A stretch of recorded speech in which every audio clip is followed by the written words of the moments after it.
നമ്മുടെ ഭാരവും പാപവും പേറുന്ന ഈശോയുടെ തിരുഹൃദയം, നമ്മുടെ മേൽ കരുണ വർഷിച്ച് നമ്മളെ ആശ്വസിപ്പിക്കുന്ന തിരുഹൃദയം, സ്നേഹത്തിൻ്റെ നീർച്ചാലായ ഈശോയുടെ തിരുഹൃദയം, ആ നീർച്ചാലിനരികിലേക്ക് ഈശോ എപ്പോഴും നമ്മെ ക്ഷണിക്കുന്നു.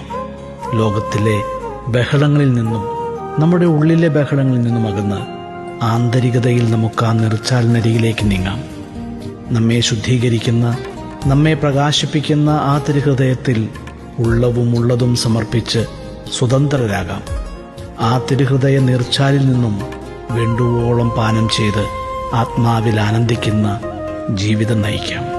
അണയാത്ത ദീപമാണങ്ങേ സ്നേഹജ്വാല, അഴലും നോക്കെന്നും അഭയമേകും സ്നേഹജ്വാല, അമൃതായ കാരുണ്യം മോചനദ്രവ്യം, കൂരിരുൾ വീഥിയിൽ